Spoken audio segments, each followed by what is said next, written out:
Hello folks, welcome to motor raving. और आज हम बात करेंगे the most powerful, the most hype, the most success bike of 150cc, the Yamaha R15 version 4। और आज इस वीडियो में मैं आपको इस बाइक का ओवरऑल रिव्यू दूंगा, इसके 5 प्रोज बताऊंगा, इसके 5 कॉन्स बताऊंगा, और अगर उन कॉन्स की वजह से आपको ये बाइक पसंद ना आए तो इसकी 2 बेस्ट अल्टरनेटिव बाइक्स बताऊंगा। तो चलिए वीडियो शुरू करते हैं इसकी स्पेक शीट से। तो R15 में आपको 155cc का लिक्विड कूल्ड इंजन मिलता है जो कि 18.1 bhp पावर और 14.2 न्यूटन मीटर का टॉर्क जनरेट करता है। इसमें आपको 12 लीटर की फ्यूल टैंक कैपेसिटी मिलती है और ये बाइक आपको 45 to 50 kmpl का माइलेज दे देती है। इसके रियर में आपको 140/70 सेक्शन का रेडियल टायर मिलता है विथ मोनोशॉक सस्पेंशन, और फ्रंट में आपको 100/80 सेक्शन के टायर मिलते हैं विथ गोल्डन USD फॉक्स। इसमें आपको फुल्ली डिजिटल मीटर कंसोल मिल जाता है जो कि फीचर से लोडेड है। इसमें आपको एवरेज और real time mileage, gear position indicator, RPM, clock, display modes, Bluetooth connectivity, lap timer और भी कई सारे फीचर्स मिलते हैं। और ये इस प्राइस रेंज में आने वाली पहली बाइक है जिसमें आपको dual channel ABS, quick shifter, traction control जैसे फीचर्स देखने को मिलते हैं। अब देखते हैं इसकी रियल वर्ल्ड परफॉर्मेंस। तो 18.1 bhp और 14.2 न्यूटन मीटर टॉर्क भले ही दिखने में कम हो, पर ये बाइक हर 200cc और कई सारी 250cc बाइक को स्मोक रखने की कैपेबिलिटी रखती है।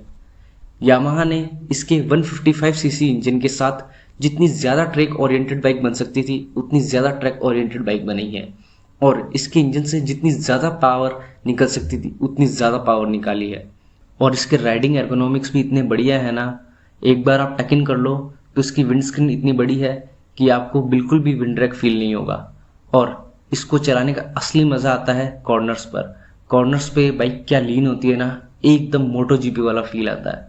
और फुल्ली फेयर डिज़ाइन की वजह से इसको एक शार्प और सेक्सी लुक मिलता है जिससे इसको हर कोई मुड़ के देखता है। और इसके ह्यूज रेडियल टायर्स और एग्रेसिव राइडिंग स्टाइल की वजह से ये बाइक एकदम रोड के चिपक कर चलती है, जिससे आपको इसे चलाने में और भी ज़्यादा कॉन्फिडेंस आता है। और इसके जो पीछे वाले ब्रेक्स हैं वो ठीक ठाक है, पर इसके आगे वाले ब्रेक्स काफ़ी ज़्यादा पावरफुल है। तो अब इस बाइक के प्रोज और कॉन्स देख लेते हैं। तो शुरुआत करते हैं इसके कॉन्स से। तो पहला, ये बाइक बहुत ज़्यादा एक्सपेंसिव है। जहाँ बाकी सारी 150cc बाइक 1.5 लाख के अंदर जाती है, वहाँ ये 2 लाख से भी ज़्यादा महंगी आती है। सेकंड, इसकी राइड क्वालिटी। तो यामाहा ने इसे एज ए ट्रैक बाइक बनाया है, जिसका मतलब इसके जो सस्पेंशन है वो हार्ड साइड पर है, जिसकी वजह से आपको रोड पर गड्ढे या कच्ची रोड के ऊपर बम्प्स ज़्यादा फील होंगे। और इसके जो हैंडल बार्स हैं वो लो सेट किए गए हैं, और जो फुट पैक्स हैं वो पीछे की तरफ है, जिससे आप एक एग्रेसिव राइडिंग पोजीशन बैठते हैं। और इसी वजह से जब नए राइडर्स इस बाइक को चलाते हैं तब उनके रिस्ट और बैक में पेन होने लग जाता है। और सेकंड, इसकी जो पिलियन सीट है वो भी काफ़ी ज़्यादा स्टिफ है, जिससे पीछे बैठने वाला काफ़ी अनकंफर्टेबल हो जाता है। थर्ड पॉइंट, तो इसकी जितनी भी फेयरिंग है वो सारी फाइबर से बनी हुई है, और आप लोग को तो पता ही है कि फाइबर कितनी ईजीली टूट जाता है, इसीलिए आपको इसे बहुत ध्यान से रखना पड़ेगा।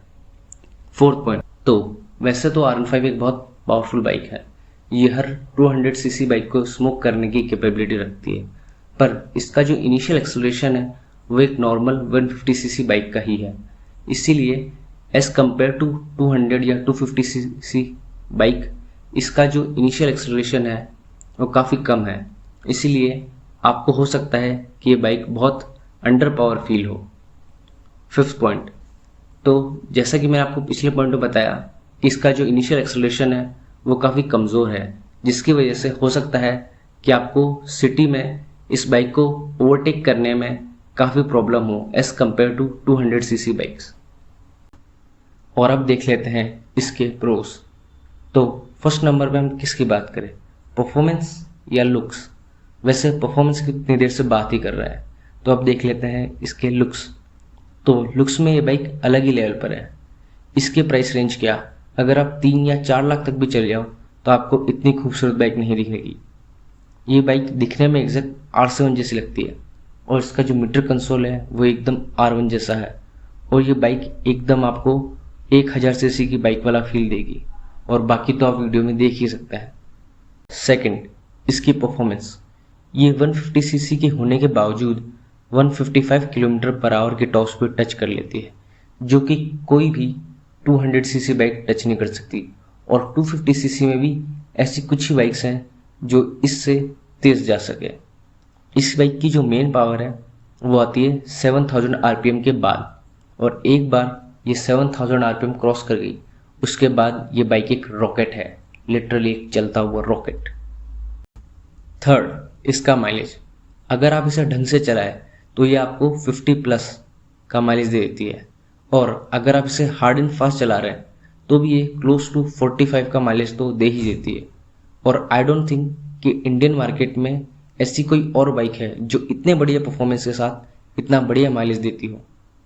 फोर्थ, तो R15 में आपको क्विक शिफ्टर और ट्रैक्शन कंट्रोल जैसे इलेक्ट्रॉनिक्स देखने को मिलते हैं जो कि आपको इस प्राइस रेंज में तो और किसी भी बाइक में देखने को नहीं मिलते। और क्योंकि ये एक जापानीज बाइक है तो इसका जो इंजन है वो काफ़ी ज़्यादा रिफाइंड, स्मूथ और रिलायबल है। Fifth point, cheap maintenance.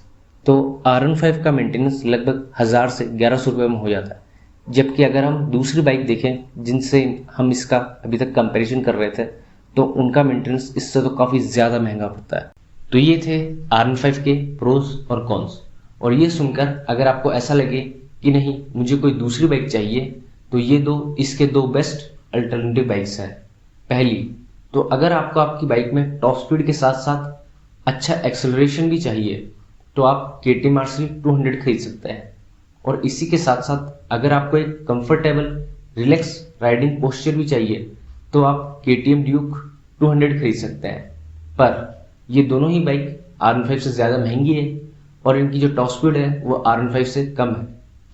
Second bike, तो अगर आपको एक ऐसी बाइक चाहिए जिसकी जो प्राइस हो वो R15 से कम हो पर वो R15 के बराबर परफॉर्मेंस दे और आपको dual channel ABS, quick shifter, traction control जैसे इलेक्ट्रॉनिक्स से भी कोई फर्क नहीं पड़ता, तो आप बजाज की F250 या N250 ले सकते हैं। इन दोनों का परफॉर्मेंस R15 के बराबर है और ये R15 से काफ़ी ज़्यादा सस्ती है, पर इनका जो माइलेज है और जो सर्विसिंग कॉस्ट है वो R15 से काफ़ी ज़्यादा है।